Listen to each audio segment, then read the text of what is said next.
Tetapi, ada beberapa masyarakat pribumi kita yang merasa diuntungkan dengan adanya sistem tanam paksa karena mereka bisa ngambil setoran alias korupsi di sana. Mereka bisa bermain curang karena mereka punya posisi dan dipercaya oleh pemerintah kolonial Belanda. Jadi mereka memanfaatkan posisi mereka untuk bisa menyakiti sesama pribumi.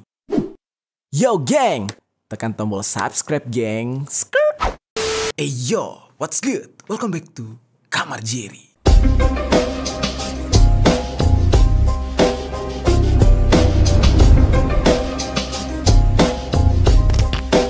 Geng. Oke, masih dalam suasana hari kemerdekaan karena kebetulan masih bulan Agustus. Saking banyaknya bahan atau cerita yang bisa gue angkat di hari kemerdekaan ini, sampai-sampai gue bingung nih, ini bahas apa lagi ya? Mana nih cerita yang baik untuk kita angkat di Kamar Jerry agar menambah wawasan dan informasi teman-teman gitu ya. Ya, jadi setelah memilah dan memilih, kita mendapatkan beberapa tema yang gue rasa cukup bagus untuk kita angkat. Jadilah kemarin kita mengangkat tentang Ellen Pope, Daniel Mauchar, dan hari ini gue pengen mengangkat tentang tanam paksa.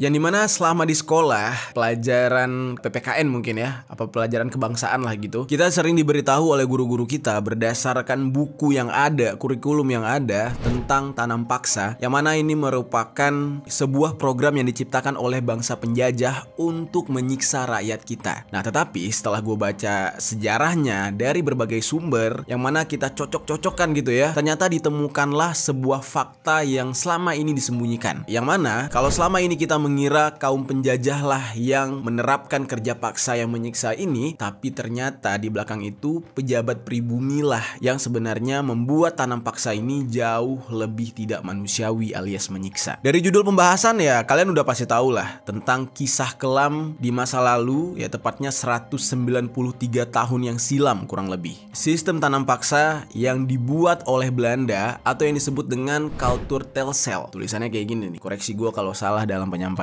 Di saat itu rakyat Indonesia dipaksa untuk menanam tanaman ekspor di bawah paksaan kolonial Belanda yang terjadi sejak tahun 1830-an. Dan sesuai namanya, tanam paksa, seluruh rakyat Indonesia harus dipaksa untuk melakukan apa yang Belanda mau di saat itu. Dan kok bisa? Ternyata justru pejabat pribumi lah yang membuat masyarakat Indonesia sengsara di dalam kejadian tanam paksa ini. Nah, langsung aja kita bahas di sisi lain.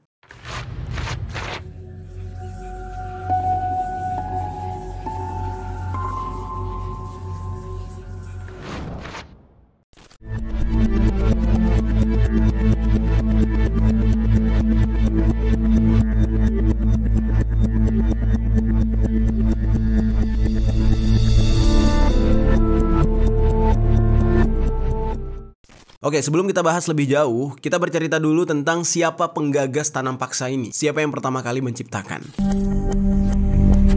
Nah, yang pertama kali menciptakan sistem tanam paksa adalah seorang Belanda yang bernama Johannes van den Bosch, yang mana di saat itu dia menjabat sebagai gubernur Hindia Belanda yang ke-43. Johannes ini merupakan seorang perwira sekaligus politikus Belanda yang tiba di tanah Jawa sekitar tahun 1797. Nah, pada awalnya sistem tanam paksa ini hanya sebuah kajian, sampai akhirnya Johannes inilah yang merealisasikan atau menerapkan sistem ini kepada masyarakat Indonesia di zaman itu. Yang mana tujuannya adalah untuk menambah pendapatan atau uang kas negara induk Belanda, alias ya mereka mengeruk semua tenaga serta sumber daya alam di Indonesia yang di saat itu namanya masih Hindia Belanda untuk membiayai tanah Belanda yang ada di Eropa sana dalam melaksanakan perang. Jadi di saat itu Belanda sudah kehabisan sumber daya sehingga mereka mengharuskan penambahan sumber daya ini dari sistem kerja paksa yang ada di Indonesia. Nah, pada awal penjajahan Belanda ke Indonesia, pemerintah kolonial Belanda itu selalu memandang sebelah mata para petani Indonesia. Mereka merasa kayak petani-petani ini bodoh, tertinggal, kurang cekatan. Namun semuanya tuh berubah di saat Johannes van den Bosch itu menjabat sebagai jenderal. Dia justru merubah pandangan terhadap petani Indonesia. Dia melihat para petani ini adalah manusia-manusia potensial untuk menciptakan sumber daya. Di saat itulah dia memiliki ide untuk merealisasikan kajian tanam paksa. kepada para petani. Nah, di saat itu mulai dari segala bentuk komoditi itu dicoba oleh Johannes van den Bosch ini, dan dia benar-benar mempekerjakan para petani untuk segala sektor. Nah, namun sedihnya nih ya, para petani yang mulai dianggap berguna oleh pemerintah Hindia Belanda ini justru malah sengsara dengan tugas-tugas yang diberikan.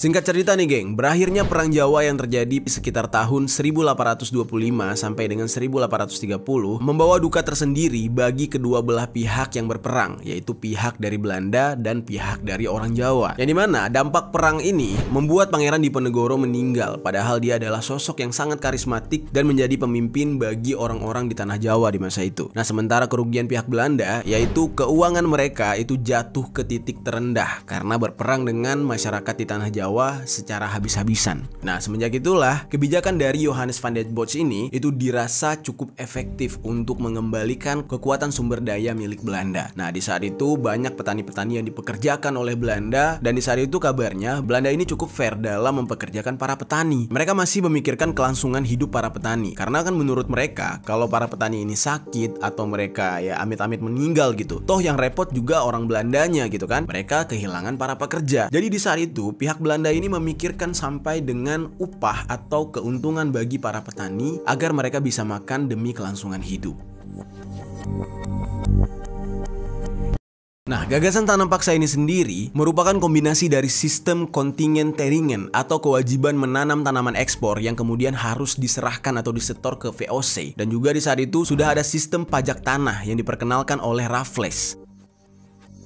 Di saat itu komoditi yang cukup laku ya, cukup banyak ditanam oleh petani Indonesia adalah tebu, nila, dan juga kopi. Nah, di saat itu cara penanamannya pun sudah berbeda. Nah, disinilah ada simbiosis mutualisme nih geng, yang mana para petani kita di saat itu masih sangat konvensional. Mereka itu bekerja dengan peralatan seadanya dan keilmuan seadanya. Nah, semenjak adanya tanam paksa, pihak Belanda mengharuskan petani-petani ini mengikuti standar mereka. Contoh aja kayak kopi. Mereka ingin kopi yang ditanam oleh petani kita itu sesuai dengan kualitas yang baik untuk dijual ke Eropa. Jadilah di saat itu para petani kita bertambah ilmunya. Nah, dan ini menjadi cikal bakal keilmuan perkebunan dan pertanian yang ada di negara kita. Jadi selama penjajahan itu para petani kita juga belajar tuh soal kandungan-kandungan kimia yang dapat memperbaiki kualitas tumbuhan. Namun jahatnya Belanda di saat itu adalah semua tanah yang ada di Indonesia ini mereka ambil pajaknya. Jadi setiap pribumi yang tinggal di tanah Indonesia itu harus membayar pajak kepada Belanda. Nah, ini mungkin ya cikal bakal kenapa di negara kita itu dikit-dikit pajak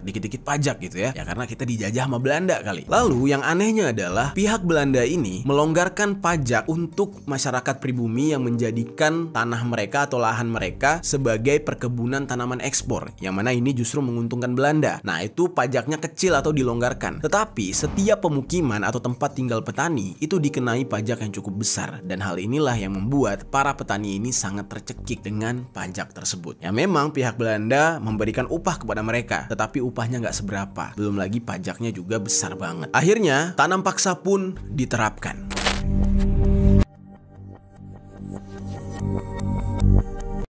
Pendapatan dari sistem tanam paksa ini benar-benar besar dan menguntungkan Belanda, geng. Bayangkan aja, dari hasil tanam paksa, mereka bisa mendapat keuntungan mencapai kurang lebih 15 sampai 20 juta pound sterling. Itu di zaman itu loh, tahun 1800 sampai 1800-an. 20 juta pound sterling itu benar-benar gede banget. Udah berapa berarti sumber daya Indonesia yang dikeruk oleh Belanda. Nah, tapi di saat itu karena kesadaran pihak Belanda ini akan pentingnya sumber daya manusia alias si petaninya sendiri, jadilah di saat itu mereka mengupah para petani ini dan mempekerjakan para mandor dan priainya dari kalangan pribumi juga. Jadi itu ibaratnya pemerintah Belanda cuma nyuruh-nyuruh doang. Yang mengontrol ke lapangan atau yang ngecek ke perkebunan itu justru orang pribumi juga yang dipekerjakan oleh pihak Belanda. Yang mana berarti kastanya atau levelnya lebih tinggi daripada petani. Ya orang-orang nyuruh-nyuruh doang gitu. Nah, ternyata sistem inilah yang membuat semuanya jadi kacau dan yang membuat para petani kita jauh lebih sengsara. Jadi bukan semerta-merta sengsara karena Belanda nih, geng, tapi karena si mandor dan priai yang berasal dari pribumi juga, yang membuat para petani ini tidak mendapatkan haknya dengan layak.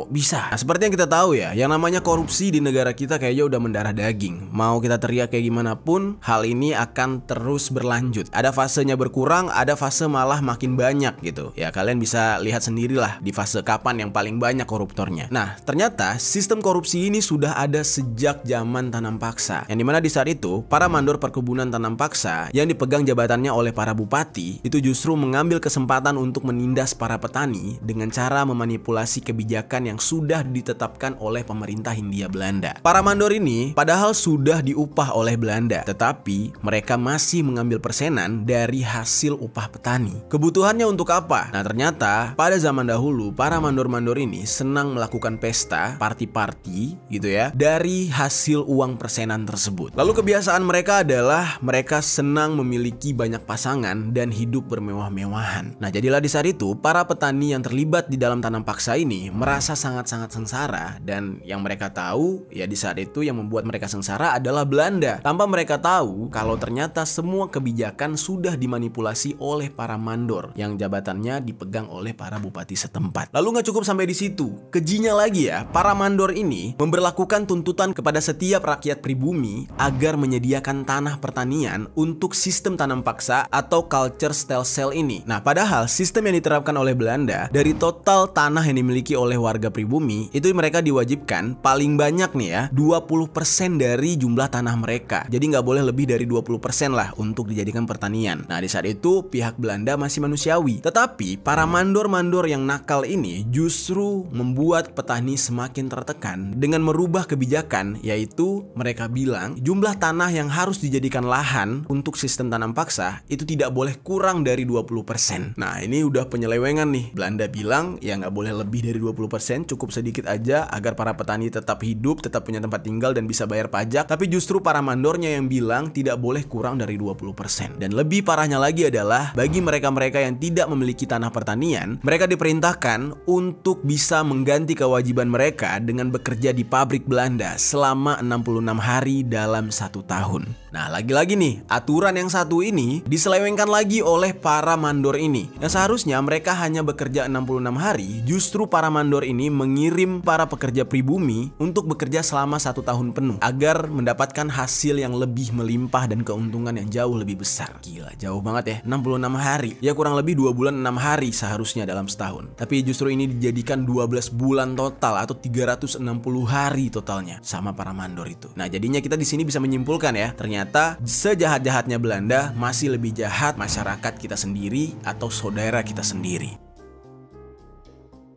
Lalu ditemukan lagi fakta yang lain, yang dimana ternyata pemerintah Belanda di saat itu cukup fair. Nah, mereka membebaskan pajak untuk setiap tanah petani yang dijadikan lahan, dan bahkan mereka memberikan ganti rugi apabila para petani ini gagal panen. Jadi di saat itu ya Belanda memberikan keringanan dengan harapan para petani ini tetap mau tunduk dengan mereka atau bekerja untuk mereka. Namun di lapangan justru faktanya terbalik. Pajak tetap ditarik oleh para mandor yang backgroundnya adalah orang lokal ini, alias para pribumi. Dan mirisnya, setiap kali gagal panen, ternyata biaya ganti rugi yang disalurkan melalui para mandor itu tidak sampai ke tangan petani. Jadilah di saat itu petani-petaninya gagal paham, alias mereka malah menuduh orang-orang Belanda ini kejam, tidak sesuai dengan janji. Padahal yang mengingkari janji adalah pribumi itu sendiri, yaitu para mandor. Nah, jadi gimana menurut kalian? Sampai di sini kalian udah bisa melihat ya, siapa yang sebenarnya curang, siapa yang sebenarnya kejam. Ya, Belanda memang kejam, penjajah memang kejam, tetapi kenapa bisa sesama pribumi, sesama orang yang terjajah tanahnya gitu ya, juga saling memakan atau saling menyengsarakan. Jadinya, masyarakat di saat itu dijajah secara bertubi-tubi, alias mendapatkan siksaan 2 lapis. 1 lapis dari Belanda, 1 lapis lagi dari sesama pribumi.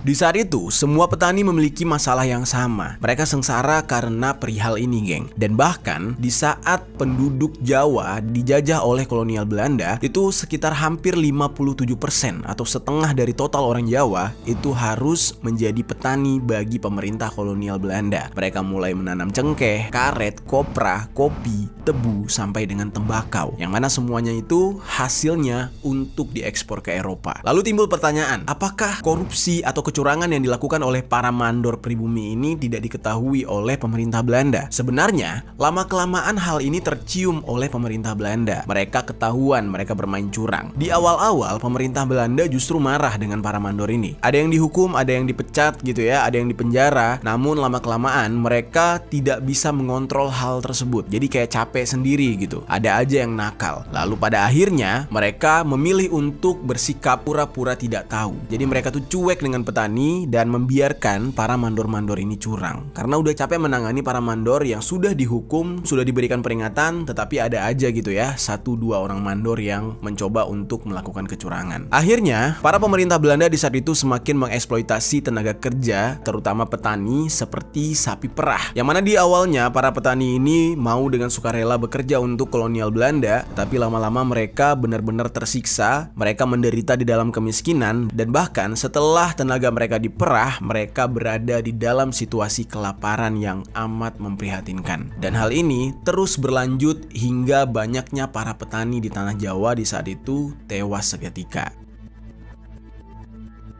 Saking pedihnya kehidupan para petani di saat itu yang disebabkan karena kerja paksa, ditambah lagi kecurangan yang dilakukan oleh pribumi, itu menyebabkan para petani ini sudah seperti hewan. Nah, hal ini menggugah hati banyak orang, bahkan tidak terkecuali masyarakat keturunan Belanda sendiri ketika melihat para petani Indonesia yang benar-benar tidak dimanusiakan lagi. Nah, sekarang kita bahas nih, salah satu tokoh Belanda yang menentang kerja paksa.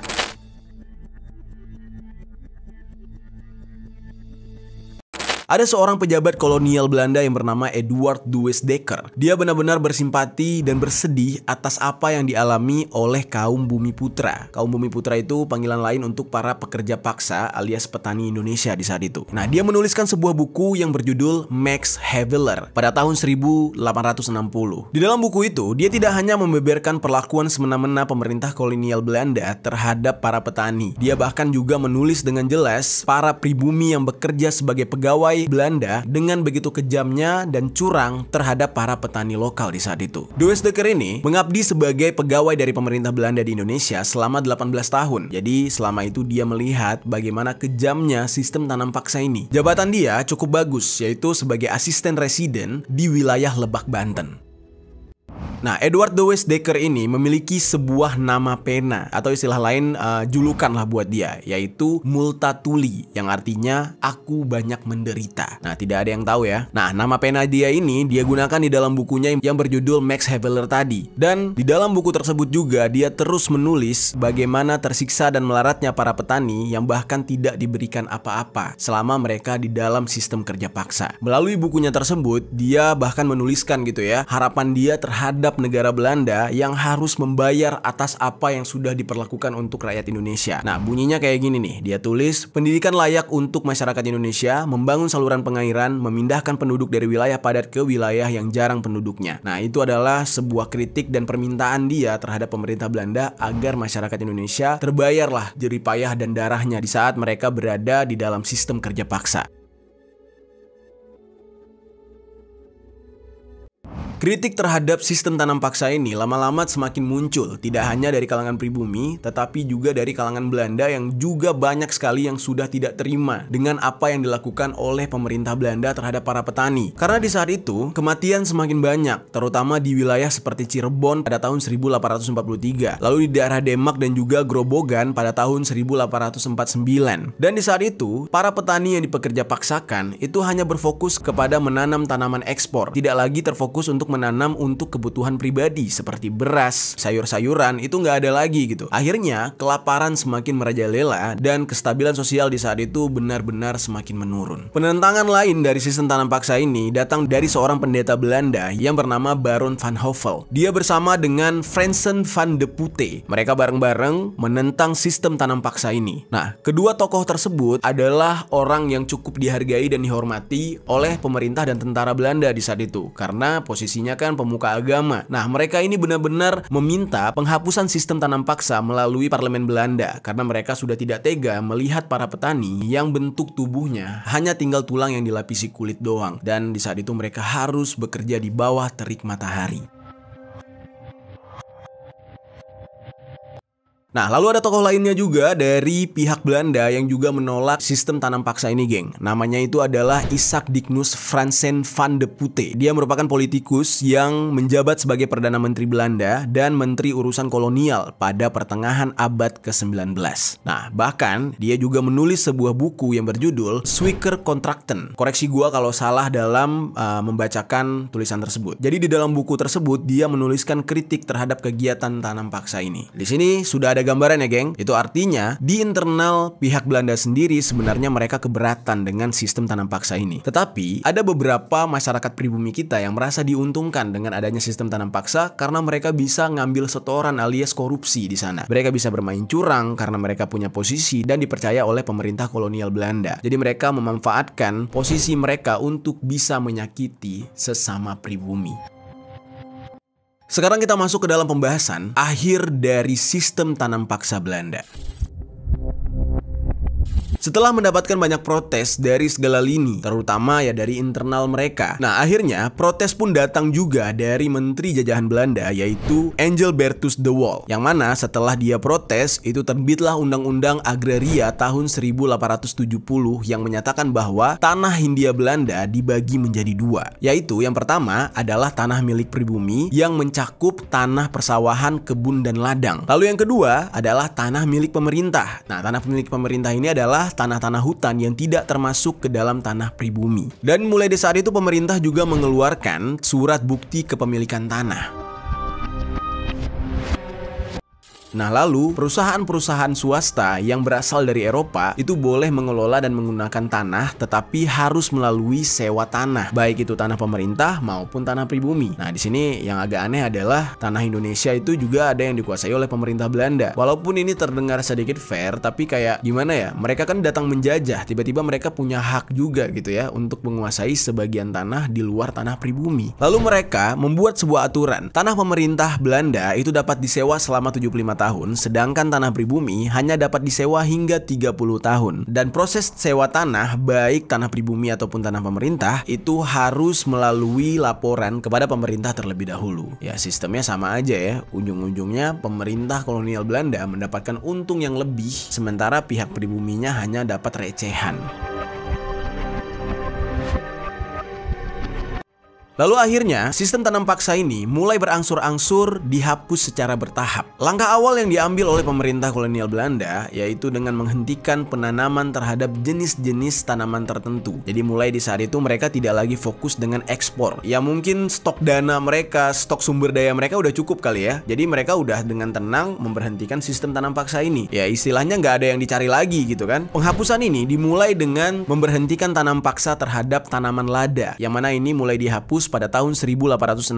Kemudian disusul dengan penghapusan tanaman teh pada tahun 1865. Lalu dimulai pada tanaman tembakau pada tahun 1866. Dilanjut lagi 1870 dihapusnya tanam paksa terhadap tanaman tebu. Dan yang terakhir pada tahun 1971 barulah dihentikan tanam paksa terhadap petani yang menanam kopi. Lalu secara resmi semenjak itu sistem tanam paksa mulai dihapuskan dan digantikan dengan sistem ekonomi liberal. Nah, namun geng, dari tahun 1970 sampai 1971 itu tanam paksa masih agak sedikit berlaku, terutama pada petani kopi. Padahal di tahun 1970 itu sudah mulai berangsur-angsur berhenti tuh tanam paksa. Tapi karena pemerintah kolonial Belanda tidak mau rugi-rugi banget gitu ya, akhirnya benar-benar berhenti tuh ya tahun 1971 tersebut. Lalu apa dampak dari tanam paksa ini? Selain sengsaranya para petani, tersiksanya para petani, dan kita mulai tahu gitu ya, ternyata pribumi kita sendiri itu berlaku curang terhadap rakyatnya sendiri. Perbedaan dari sistem tanam paksa dengan masa penjajahan VOC itu cukup berbeda, yang dimana sistem tanam paksa ini jauh lebih menyakitkan daripada zaman ketika VOC menguasai Indonesia. Karena di saat itu, sebagian besar rakyat Indonesia bekerja sampai mati, geng, karena mereka tidak diperbolehkan untuk menanam kebutuhan pokok mereka sendiri. Mereka hanya menanam tanaman untuk diekspor dan sama sekali tidak diberikan kesempatan untuk menanam beras, sayur, dan lain-lain. Lalu yang menyedihkannya adalah pihak Belanda justru memberikan gelar kehormatan bagi jenderal mereka yang membuat sistem tanam paksa, yaitu Jenderal Johannes van den Bosch, yang mana Belanda sangat berterima kasih kepada dia karena sudah membuat sistem tanam paksa yang menguntungkan pihak Belanda. Di saat itu dia mendapatkan gelar yang disebut dengan Graaf, atau dengan kata lain sebuah gelar apresiasi Belanda untuk gubernur jenderal mereka yang berprestasi. Dan gelar ini diberikan pada tanggal 25 Desember tahun 1839. Dan di saat itu pemerintah Belanda mengakui negeri Belanda atau tanah Belanda sangat makmur dan sangat sejahtera ketika Johannes van den Bosch itu memakai sistem kultur stelsel atau tanam paksa yang menyiksa dan memeras rakyat Indonesia, terkhusus untuk wilayah Pulau Jawa. Jadi bisa dibayangkan ya, sebuah gelar yang dia dapat itu karena berhasil buat rakyat Indonesia, terkhusus untuk yang ada di tanah Jawa, itu mati sia-sia. Nah itulah dia geng, kisah tentang tanam paksa.